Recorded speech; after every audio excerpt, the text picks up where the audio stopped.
তীব্র দাবদাহের মাঝে আবারও স্বস্তি পেল আবহাওয়া দপ্তর। আজ থেকে আবহাওয়া দপ্তরে বড়সড় পরিবর্তন দেখার সম্ভাবনা রয়েছে। জেলায় জেলায় আসছে গতিবেগে ঝড় বৃষ্টির সম্ভাবনা। এছাড়া কালবৈশাখী ও শিলাবৃষ্টি হওয়ার সম্ভাবনা রয়েছে। সুপ্রিয় দর্শক মণ্ডলী, আজ 25শে এপ্রিল শনিবার। এই মুহূর্তে আবহাওয়া দপ্তরের গুরুত্বপূর্ণ আপডেট।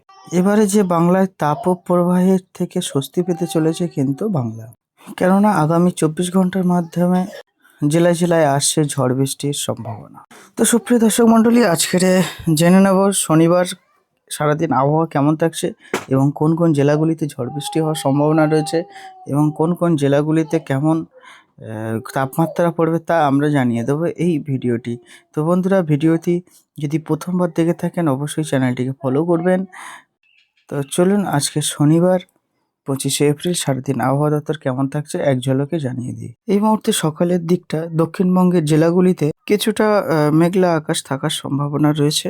বিশেষ করে দুই বাংলা, পশ্চিমবাংলার যে দুই অঞ্চল রয়েছে, 24 পরগনা, উত্তর 24 পরগনা, দক্ষিণ 24 পরগনা, হাওড়া, হুগলি, মেদিনীপুর, বর্ধমান, ঝাড়গ্রাম, বাংলাদেশের খুলনা, বরিশাল, চট্টগ্রাম, এই সমস্ত জেলাগুলিতে বেশ খানিকটা মেঘলা আকাশ মেঘলা থাকলেও বেলা সময় বাড়ার সাথে সাথে কিন্তু আকাশের ওয়েদার পরিবর্তন হয়ে তত্ত্বরিয়ে কিন্তু তাপমাত্রা বাড়ার সম্ভাবনা রয়েছে। এই মুহূর্তে আলিপুরদুয়ার জানিয়েছে সারাদিন কিন্তু থাকবে ভ্যাপসা গরম। বলছে বাংলার প্রতিটি মানুষ ভ্যাপসা গরমে দূর বিকাল পর্যন্ত আনটান এবং গরমে যে কষ্ট পেতে থাকবে, তারপর থেকেই বিকাল থেকে আবার কিন্তু ওয়েদার স্বাভাবিক অবস্থায় ফিরে আসার সম্ভাবনা রয়েছে। গতকাল আমরা যে আবহাওয়া দপ্তরের রিপোর্ট আমরা পেয়েছি, 42 ডিগ্রি সেলসিয়াসে কিন্তু পা রেখেছিল এই তাপমাত্রা। আবহাওয়া দপ্তর জানিয়েছে দক্ষিণ 24 পরগনা, হাওড়া, হুগলি, মেদিনীপুর, এই সমস্ত জেলাগুলিতে তত্ত্বরিয়ে ঘাম বাড়ানোর অবস্থায় রয়েছে কিন্তু স্বাভাবিক মানুষদের, কারণ এতটা পরিমাণে ভ্যাপসা গরম আজ থেকে শুরু হবে, সেটা কিন্তু সহ্য করা অস্বস্তিকর হয়ে পড়বে বলে আবহাওয়া দপ্তর জানিয়েছে। তো বন্ধুরা, চলুন এক নজরে দেখে নেব কোন কোন জেলাগুলিতে বৃষ্টি হওয়ার সম্ভাবনা রয়েছে। যেমন বীরভূম জেলায় বেশ কয়েকটি অঞ্চলে বৃষ্টি হওয়ার সম্ভাবনা রয়েছে।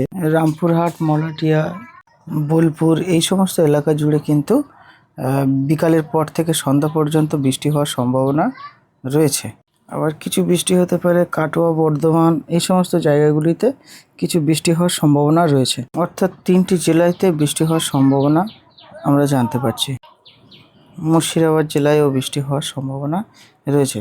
তো সুপ্রিয় দর্শক বন্ধুরা, আজকে ছিল এই ভিডিও।